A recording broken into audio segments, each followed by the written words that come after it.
Hi guys, it's Jess from Honest Fiction, and welcome back to my channel. Today I'm going to be sharing my April wrap-up.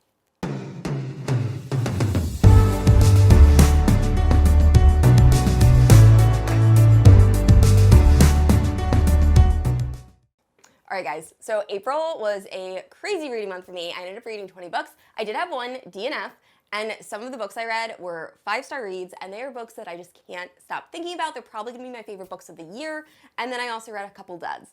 Now, I'm going to sort this by genre, like all my other wrap-ups, and if you're new to my channel, I post new videos every Thursday and Sunday. If you haven't yet, please like and subscribe. You can also hit that notification bell to be notified whenever I post new bookish content. You can also check out my Instagram and Goodreads, both linked down below. With all that out of the way, let's talk about the books I read in April. Alright, so I'm going to start off with YA Fantasy because I only read one YA Fantasy this month, and that was The Hotel Magnifique. And I actually buddy read this with Isa from Fun Fantasy Books. I will leave her channel link down below. I love her content. Now, this book I actually enjoyed. It's following Johnny and her sister, and they end up getting a job at the Hotel Magnifique, which is this magical hotel that moves to a different location every few weeks. And it's very hard to procure a position there, and they soon find out when they get there that things at this hotel might be a little bit more sinister than they thought. I really was reminded of Spirited Away by Studio Ghibli. It's one of my favorite Studio Ghibli films. This really felt like Studio Ghibli, or Spirited Away, meets Caraval. I thought it was very atmospheric, it was very beautiful. There were some pacing issues. I felt like it was very slow paced, and the ending I wasn't a huge fan of, but overall I did enjoy it. So if you want a very beautiful and fun YA story, I would definitely check out Hotel Magnifique. Alright, and moving into fantasy romance, I actually only read 2, and one of them was a DNF.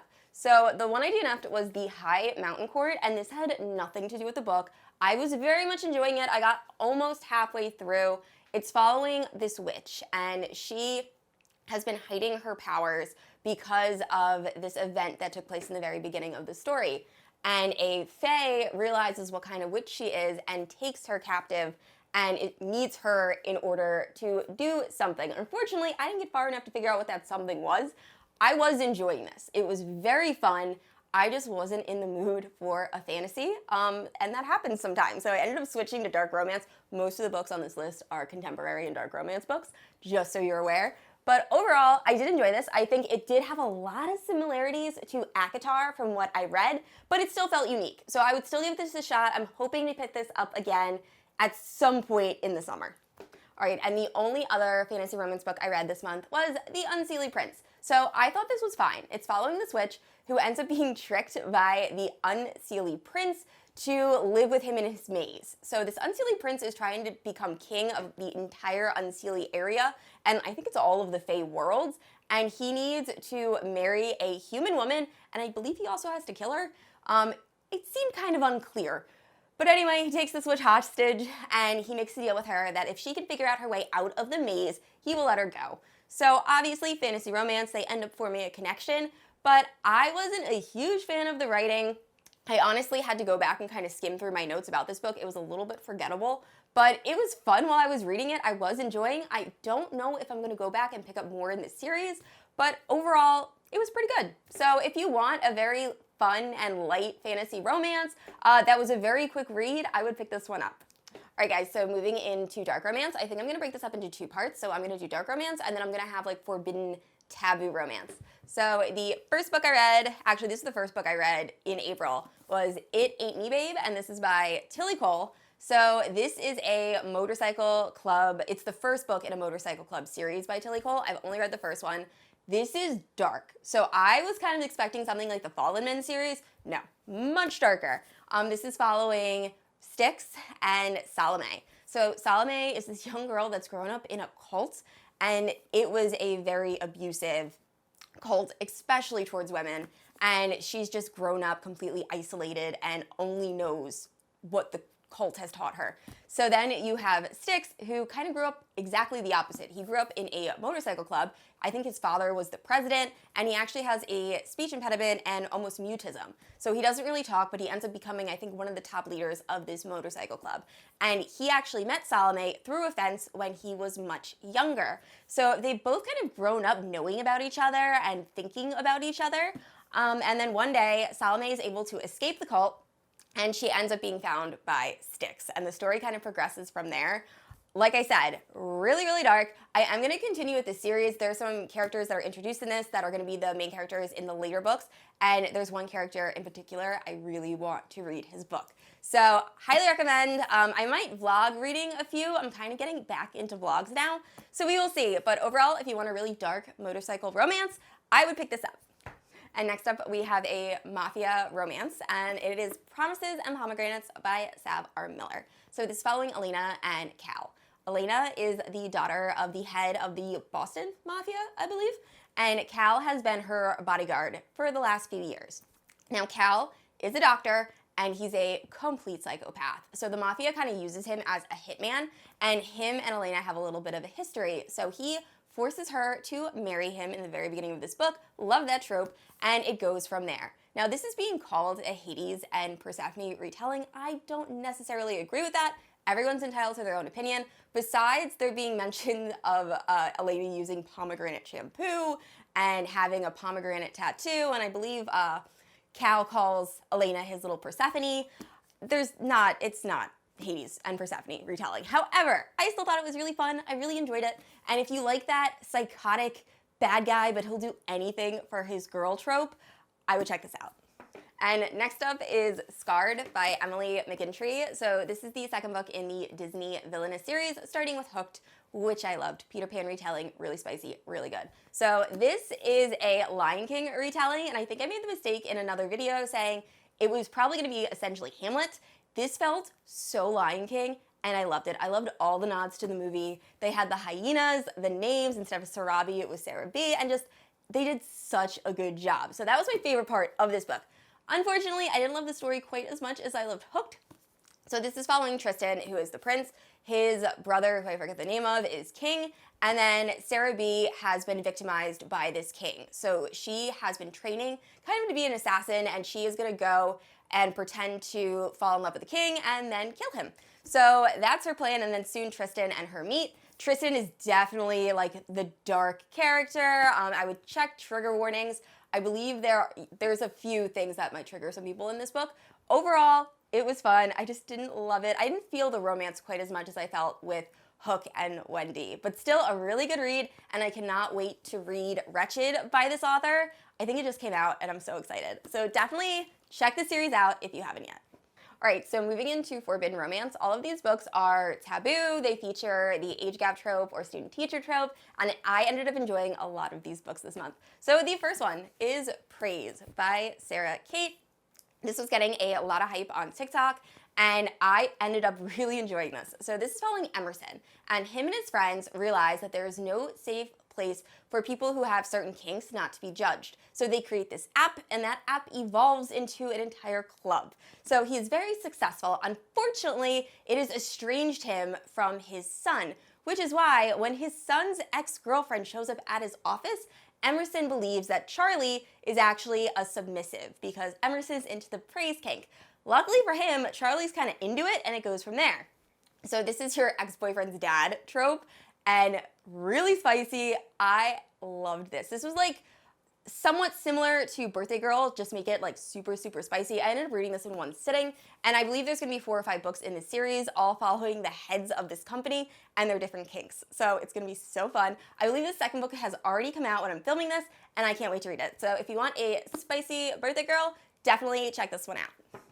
All right, moving on to a controversial duology. So we have The Confidence of Wildflowers, which is the first book. This is following Thayer and Salem.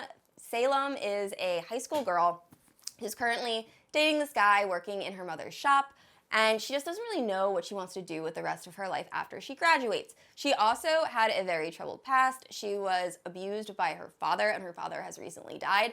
So she has a lot going on. And then Thayer, an older, I believe he's 30 when it starts, and he's a construction worker or an architect, moves in next door, and they form this relationship.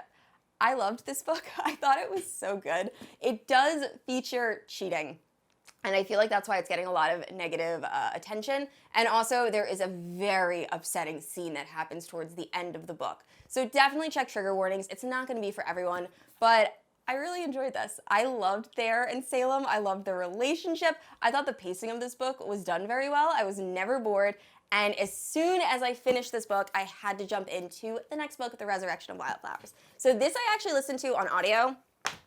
The Resurrection on Wildflowers I ended up reading on Kindle. So I didn't love this book quite as much. The ending of the first book does leave you with a very serious cliffhanger, and I just want to know what happened. I feel like this book, pacing was a little bit slower. I didn't love some of the characters' choices, and I just feel like the writing actually wasn't quite as good in this book. However, I still love this duology. I believe it's a duology that I'm going to go back and reread time and time again. It was emotional. I laughed. I cried. It was just really, really good. So this was probably one of my favorite reads. Not my favorite read of the month, but definitely one of my favorites. So if you have not read the duology and you keep seeing all the hate, I still think it's worth just trying it, picking it up. I really, really enjoyed it. And I loved the confidence of Wildflower duology so much that I wanted to pick up other books by the same author. So I ended up picking up Sweet Dandelion by Micalea Smeltzer. Now I listened to this via audio. I had no idea how chunky this book was. It just flew by when I was listening to it. It was so good. So this is student teacher or guidance counselor student, which I didn't think I would enjoy, but I ended up really liking it. It's following Dandelion, who suffers this very tragic event when she is in high school. So she is now living with her older brother, and they're just trying to figure out how to live together, how to get through life.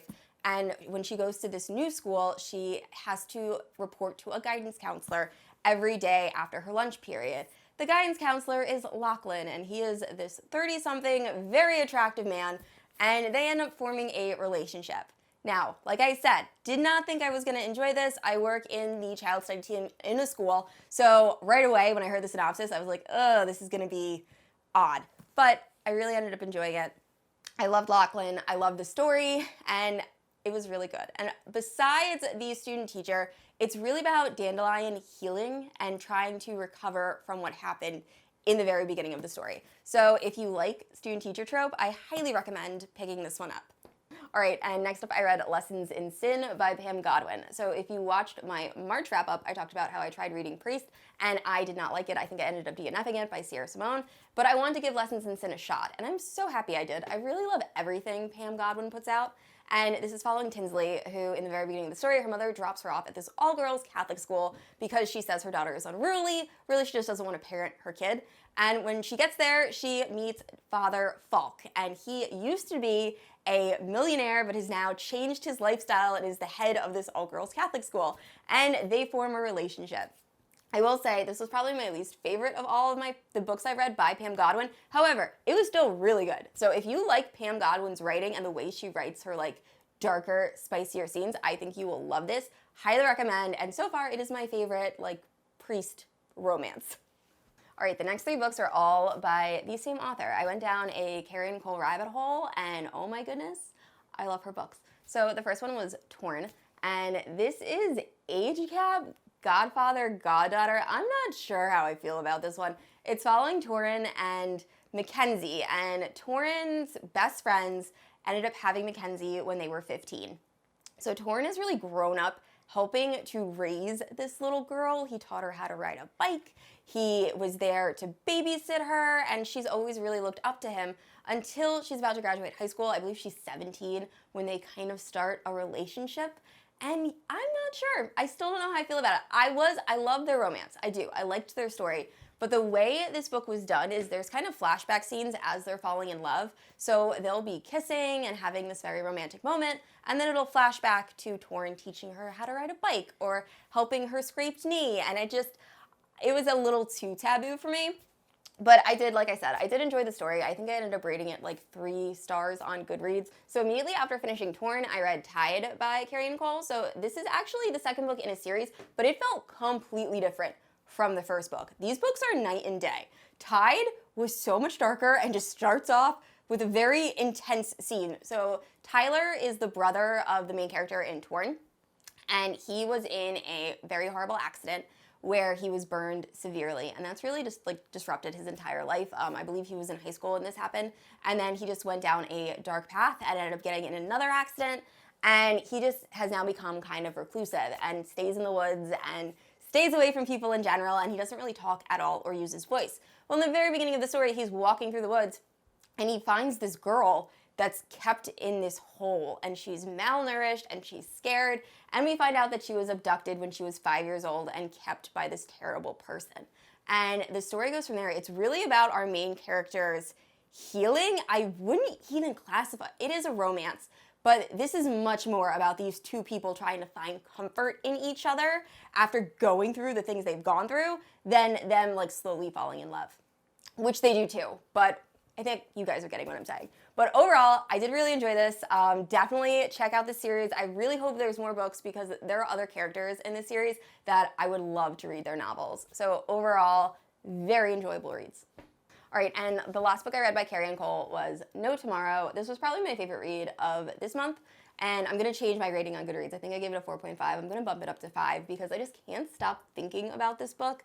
It was so emotional and just really intense.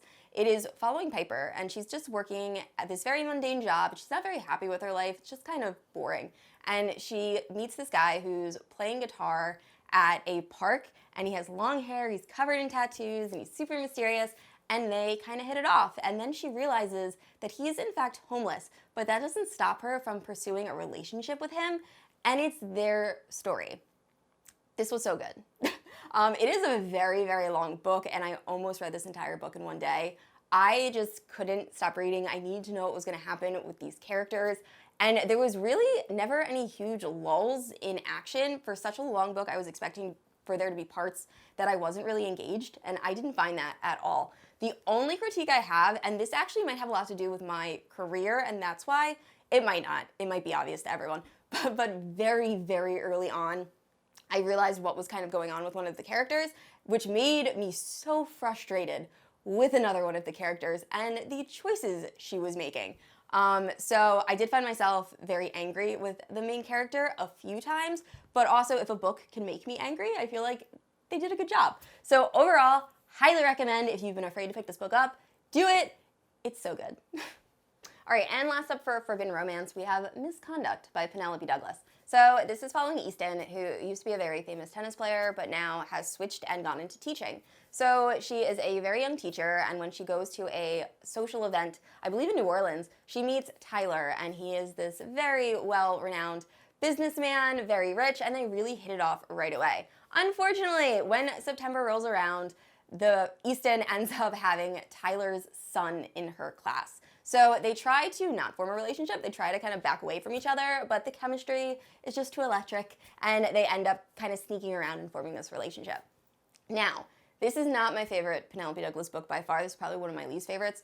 I did enjoy this. I just felt like I wasn't super connected to Tyler and Easton. I didn't really buy their relationship so much. However, it was still a very fun read. I love how both Tyler and Easton really cared about Tyler's son, and they were trying to do everything they could to protect him. So I did love that part, and I really love single dad romances. So if you guys have any recommendations, leave them in the comments. I really want to read more. But anyway, it was all right. Not one of my favorites, but still a pretty solid read. All right, the rest of the books on this list are all contemporary romance, so we're going to start off with the queen, and that is Mariana Zapata. So I believe this is the first book she ever published, and it's actually a motorcycle romance, but it is so different than like any other motorcycle romance I read. It's like motorcycle romance light, but I really enjoyed it. So this is under Locke, and this is following Iris, who has been having some financial trouble where she is currently living, so she moves in with her older brother. Her older brother is part of a motorcycle club. So he ends up getting her a job with Locke at a tattoo shop, and as soon as Iris meets Locke, they do not get along. So Locke is like super grumpy and angry and has anger management issues, and Iris is sunshine. So it's definitely the grumpy sunshine trope. And then we find out that Iris's father has made some bad deals with people. He owes some people money, and they start going after Iris, and Locke is not okay with it. So I loved this. This was so good. I can see where there would be some issues. I feel like the Locke's anger management could have been handled better a little bit, but overall, I love this. I thought this was so fun. I wish it was longer, and I wish there were more books on the characters that we see in this, because I would read a whole series based on the characters in this and this motorcycle club. But overall, highly recommend. Read anything by Mariana Zapata. She's just amazing.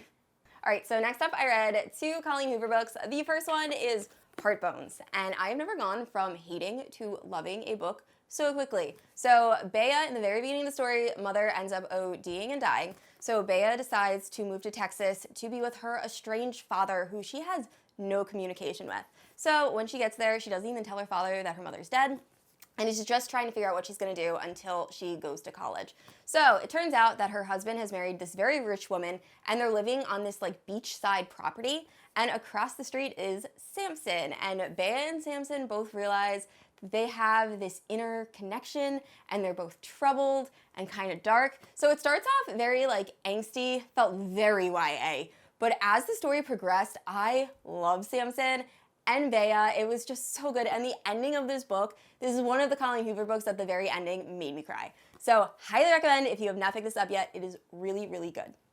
All right, and the other Colleen Hoover book I read was Confess. And I had no idea this is one of her less popular books. I really enjoyed it. It's following Autumn and Owen. So Autumn ends up stumbling into this art studio one day because she sees a help wanted sign, and she meets Owen, who is this painter, and he creates and paints these different paintings based on people's confessions. So people just write their confessions and leave them at his art studio, and then he paints them. So I'm not going to go more into the plot because I had no idea what this book was about going into it, and that probably made me enjoy it a little bit more.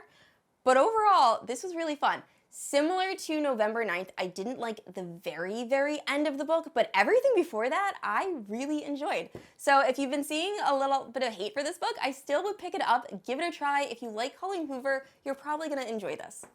And next up was one of my favorite contemporary romances I've ever read. It was so much fun.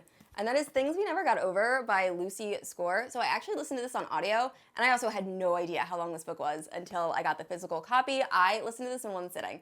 So this is following our main character who ends up leaving her wedding the day she's supposed to get married to meet up with her twin sister who's just called her to ask for help. Now they've been estranged, they haven't talked, and when she gets to this town, she realizes that everyone in this town hates her sister. She also finds out that her sister had a daughter, so she's an aunt, and she left her daughter in this town. So now our main character has to raise this girl and figure out what she's gonna do.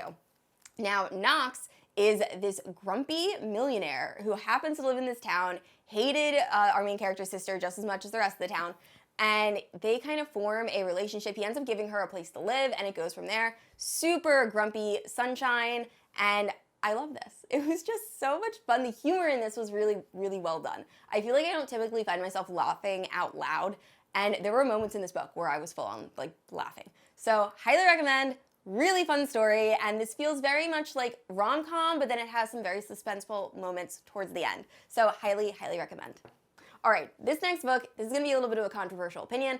I understand people absolutely adore this book, and I can see why. I liked 80% of it, and that is 8,000 Boy Kisses by Tillie Cole. So we're following Rune and Poppy. Rune is this boy from Norway whose parents end up moving to Georgia when he's about 5 years old. And when he gets there, he meets Poppy, and they just form this instant connection. They are soulmates, and they slowly grow up and become boyfriend and girlfriend, and they just do everything together. He even lives right across the street, so he'll sneak into her window at night, and they sleep together, and it's just super cute until they turn 15, and Rune's father gets a job back in Norway. Now, this breaks both of their hearts, but Poppy promises that she's gonna write Rune every day, they're gonna call each other, and they're still gonna keep their bond until he comes back. Well, that works out for 2 months until Poppy just stops talking to Rune completely. And the story goes from there. Eventually, Rune does come back, and we kind of have to figure out what's going on. This was very sad. This was very emotional. I very much enjoyed this story. I'm not going to go into why it's called 1,000 Boy Kisses because I feel like that might ruin some stuff, but overall, I did like this, except for the epilogue. I have never hated an epilogue more than the epilogue in this book. I felt like the story was so beautiful and it ended in this magical way, and then we got the epilogue.